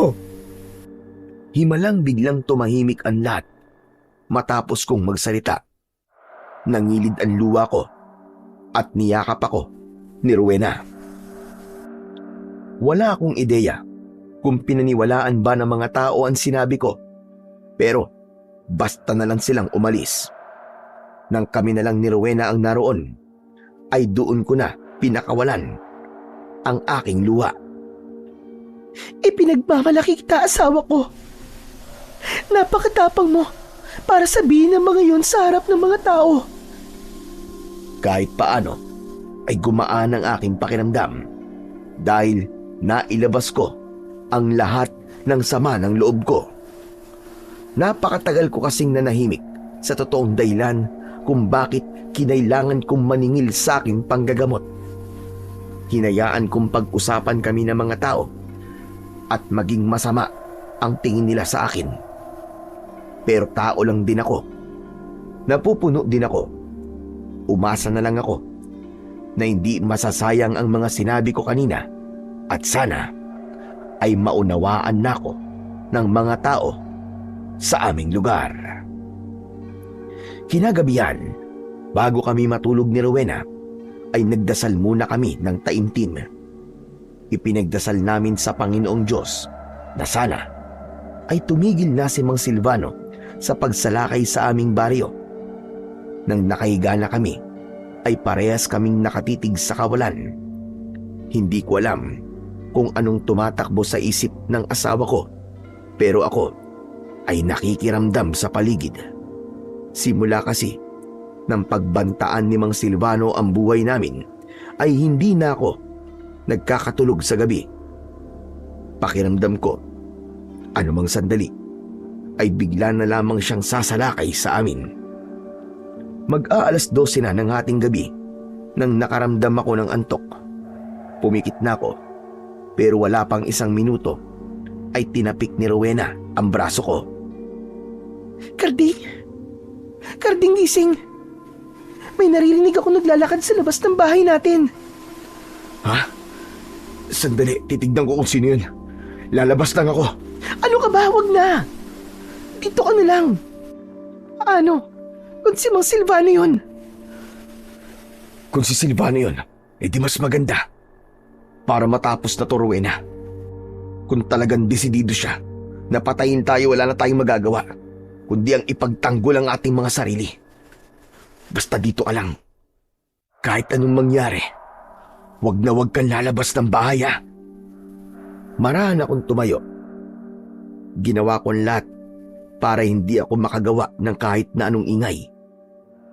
Habang papunta ko sa kusina ng dahan-dahan, ay doon ko narinig ang mga yabag na tila paikot-ikot sa labas ng aming bahay. Kinuha ko ang matalas kong itak sa kusina at saka ako lumabas. Umikot ako sa paligid ng aming bahay pero wala akong nakitang tao o aswang. Babalik na sana ako sa loob nang bigla akong kinilabutan. Mabilis akong humarap sa likuran ko at nangilabot ako ng gusto nang nakita ko ang isang aswang na may kahindik-hindik na itsura. Nanlilisik ang mapupula niyang mga mata. Tumutulo ang laway na may kasama pang dugo at mabalahibo ang buong katawan.